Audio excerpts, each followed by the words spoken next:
and welcome back to the Rugby Voice audio edition podcast on Spotify and the video version of it on YouTube.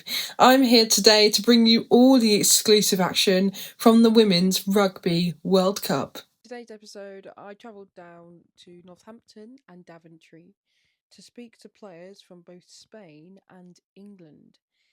Ahead of last week's matches, where England made an emphatic win over Samoa and Spain, who may not have come out on top against Ireland, but they gave a very brave and a courageous performance. Here are the first round of interviews from Spain, starting with coach Jose Garcia,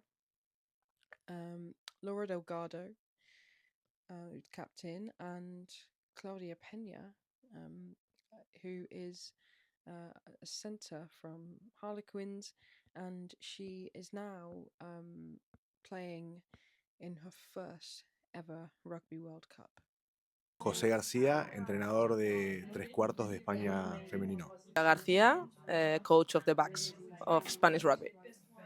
You've just gone into a World Cup. How does that feel? Acabáis de llegar a la Copa del Mundo. ¿Cómo se siente estar compitiendo aquí? Bueno, es la primera vez, así que muy ilusionados. El equipo en general con mucha ilusión, con muchas ganas, con ganas de venir a un poco a exponernos a lo que es el contexto, así que con muchas ganas de disfrutar sobre todo. Well, it's my first time as a coach. Also the first time to a lot of the girls because we are like the youngest team in the World Cup. So we are very excited to be here and also to compete and see how good are we really compared with the best team of the world. Could you tell us as well about any previous experiences that you've had that's really helped you lead up to coaching in the national team? Algunas experiencias que nos puedas contar que te hayan ayudado a llegar aquí a ser entrenador del equipo nacional femenino. Bueno, vengo del rugby masculino, de entrenar equipos de hombres, y creo que eso en sí es una experiencia que en un primer inicio fue un poco una adaptación a lo que era el rugby femenino, pero creo que hoy está todo muy nivelado, de forma muy similar, así que es prácticamente lo mismo, no tiene ningún cambio, y creo que eso me ha aportado mucha experiencia, haber entrenado equipos en mi ciudad, en mi país, y luego aquí en España, creo que me ha aportado mucha experiencia para poder estar. Well, he came from coaching in Argentina and in Spain, men teams. So women's team was the first time for him. But he said that the level is like almost the same between men and women nowadays. So I think he thinks that all the previous experiences has helped a lot to come here and do the best with the women's team. Of course, not quite the result that you would have wanted on Sunday, but you scored against one of the best in the world. That must have been a magical feeling for you guys. Bueno, no fue obviamente el resultado que querríamos, pero conseguimos hacer un try ante uno de los mejores equipos del mundo. ¿Cómo se sintió desde vuestra perspectiva?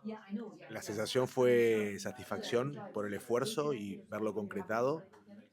Pero bueno, también nosotros no estábamos pensando específicamente en el resultado, si bien queremos competir para ganar, creo que el objetivo nuestro estaba claramente en otra cosa, estaba en poder competir, en poder luchar, en poder mantenernos en partido y no aflojar, y creo que lleno de orgullo por las chicas porque hicieron una entrega completa durante todo el partido y ese ensayo fue como el premio a todo ese esfuerzo. Yeah, the try was pretty magical. It was like the reward to all the effort the girls put into the match.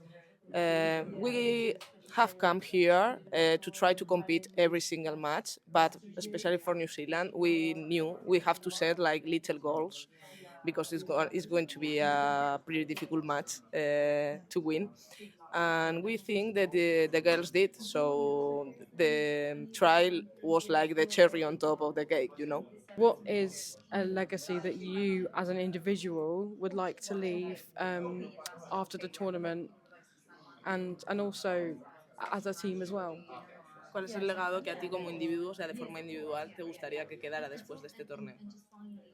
Bueno, creo que un poco el legado lo venimos construyendo de antes y es un poco la actitud de trabajo de las chicas.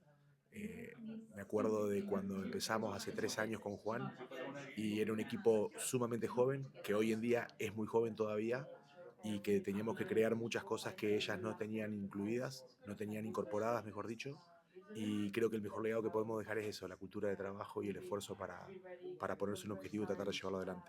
We have been working in that legacy like for 3 years. That is when Juan and Jose were together, like coaches of the Spanish team. They take a very, very, very young team, and they have tried to teach the girls the effort culture and all the things that you have to do or you have to have inside yourself to be a lioness.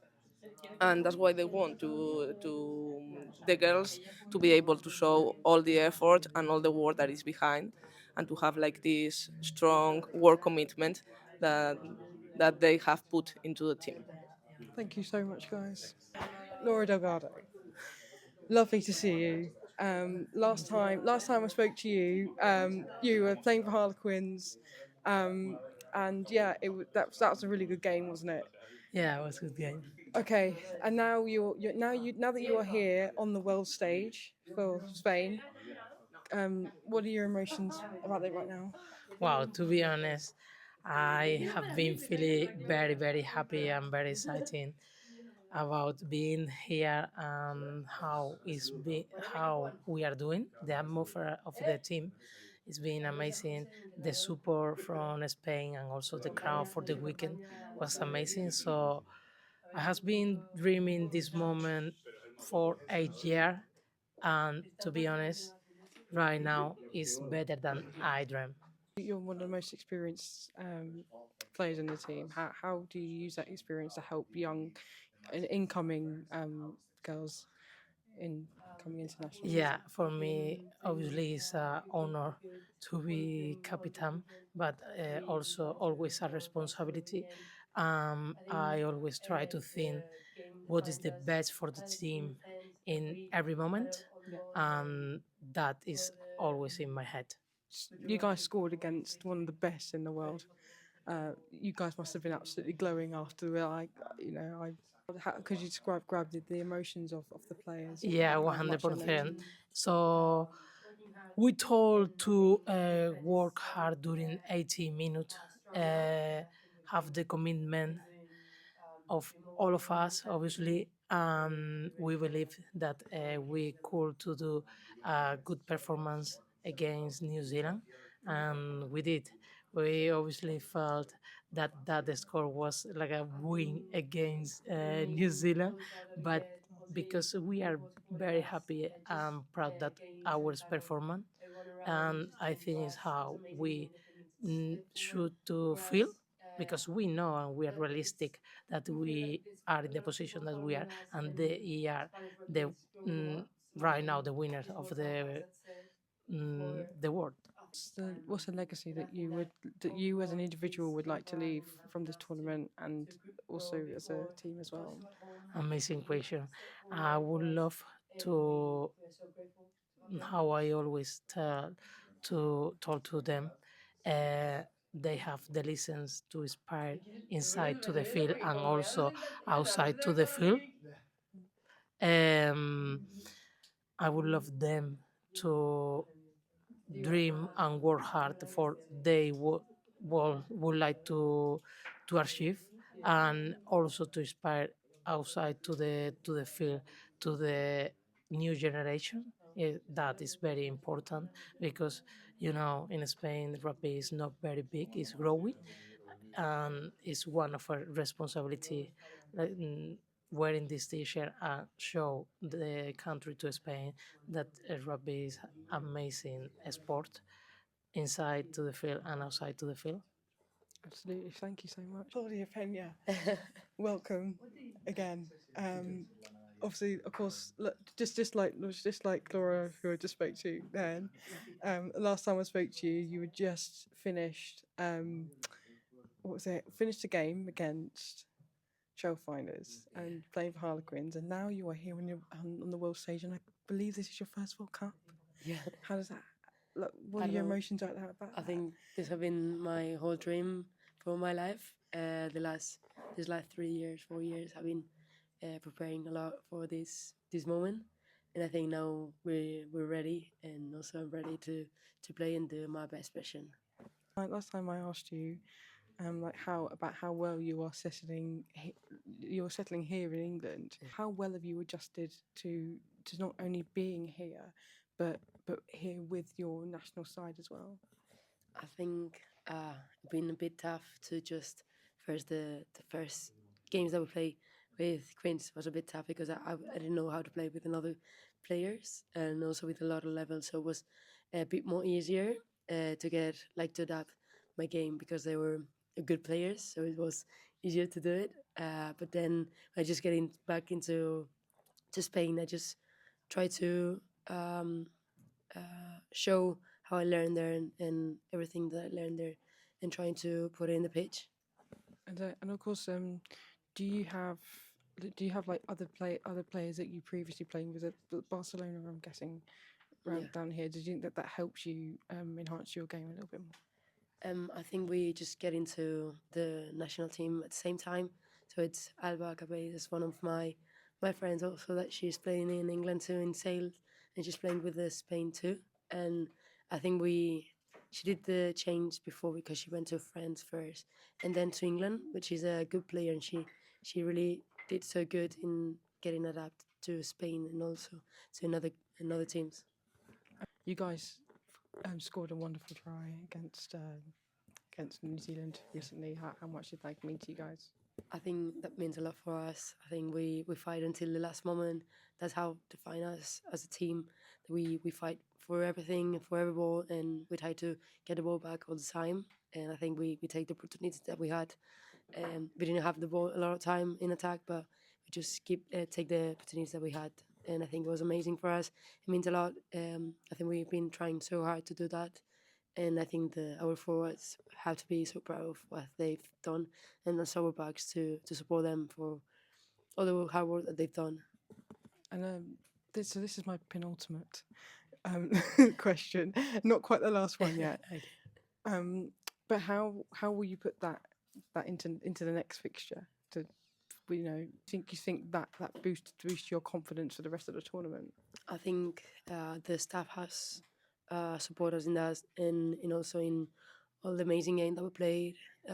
It doesn't seem the same as the results, but we think that as a team we play an amazing game. I think we're more connected than ever that we've have in these last 3 years, and I think we've done a lot of good game in defense. I think we have built a lot of confidence in that, and I think we just have to get the last three little to fix the little things that we have to improve, and also to do our best in attack. What is a legacy that you, as an individual and as a team, would like to leave from this tournament? I think we already start leaving a bit of a part of us in here. I think just trying to facing New Zealand and trying to impose our game and doing our best in attack and in defense. I think everyone saw that we were capable of doing a lot of amazing things. Now we have another more similar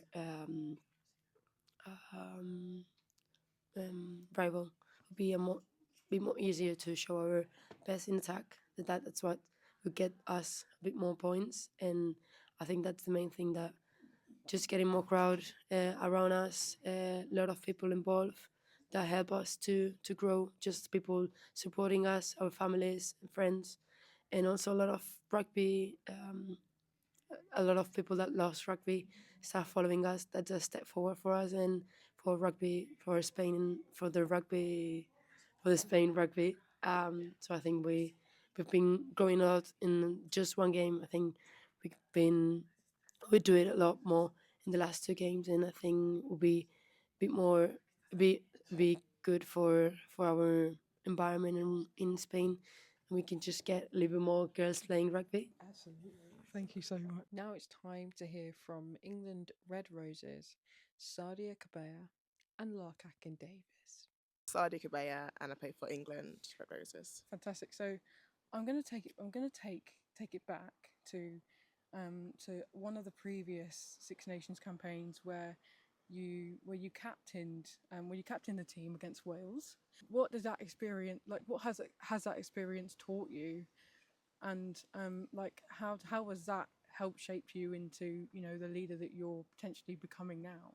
Yeah, I think obviously captaining your country is always a great honour, but I think one thing about captaincy is you do it in your own way, and I'm very much a very laid back person, and I play my best and lead my best by example and doing the things that I know I do well. So I think that experience just kind of solidified that for me, knowing that my strengths come easily when I'm just relaxed. And in that game I remember feeling like very present in the moment, and knowing that this is how I need to feel, I need to be for the big game. So I think I just take that into obviously a World Cup tournament, but those really tough games coming up.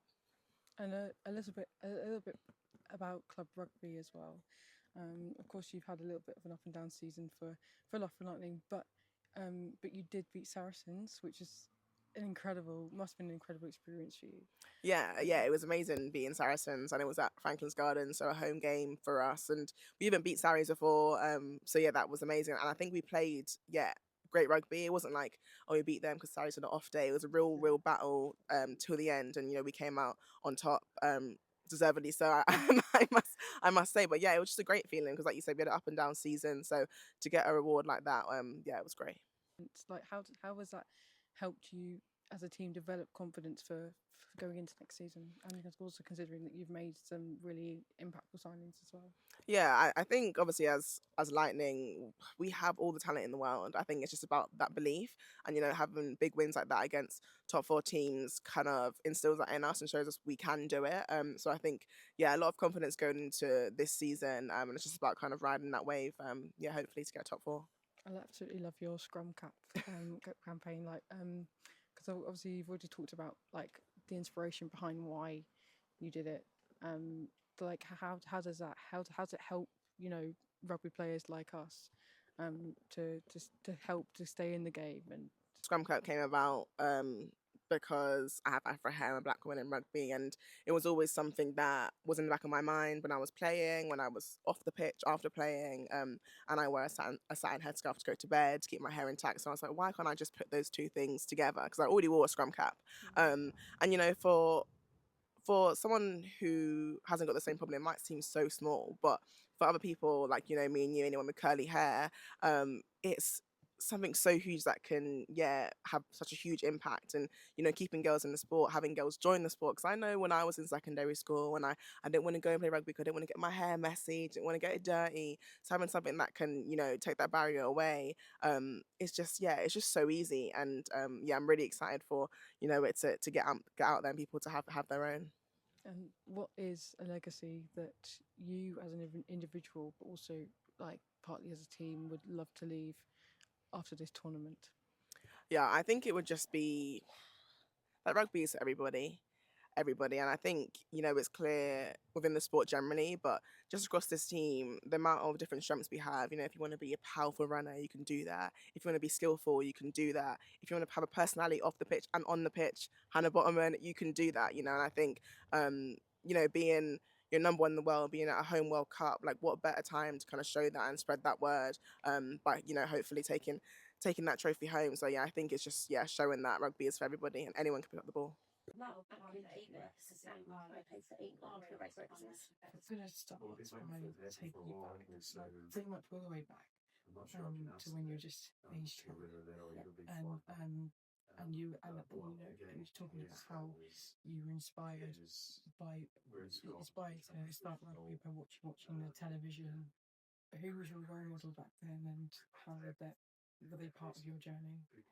Yeah, so I think obviously starting playing rugby, someone that was really influential was one of the teachers at my school that brought in tag rugby to school. So Adam Shearman, he was my teacher in year 5 and year 6, and he gave me the opportunity to play tag rugby, which I think is massive. But my role models, and they always will be, are my sisters. I've got 2 older sisters, Holly and Fern, and they've been super influential throughout my life in terms of Holly, my older sister, playing loads of different sports, academically being amazing, like she's a lawyer now. And then my other sister, again, academically amazing, she's got a PhD, so yeah, she's Dr. Davis, but also she was a swimmer for a long time, and so seeing the work that she did at the age that I was sort of like, do you know what, like, and still now when the sessions are hard, I'm like, it's not getting up at 4 a.m. to go and swim 5 till 7 to then go to school. Like it's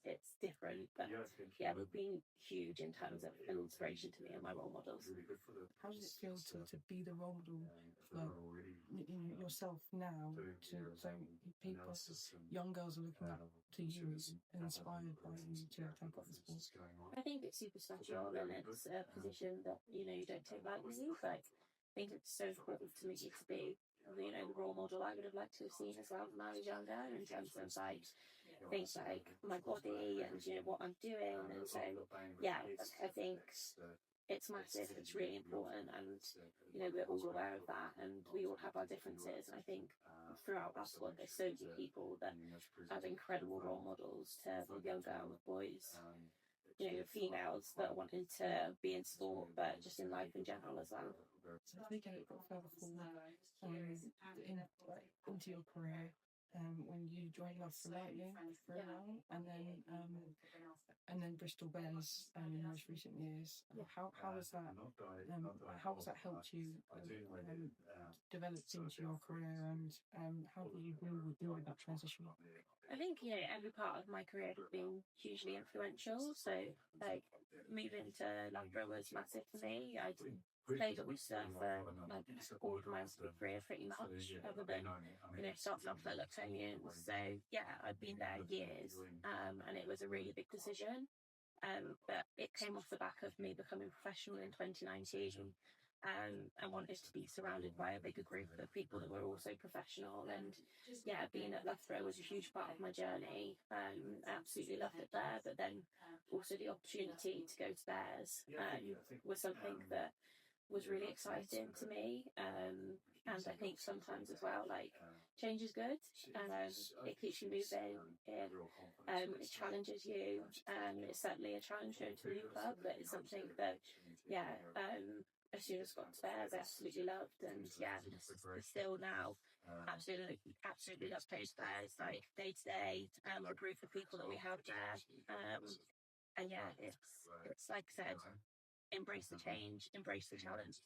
I'd love to be able to touch base on a bit more about your international career.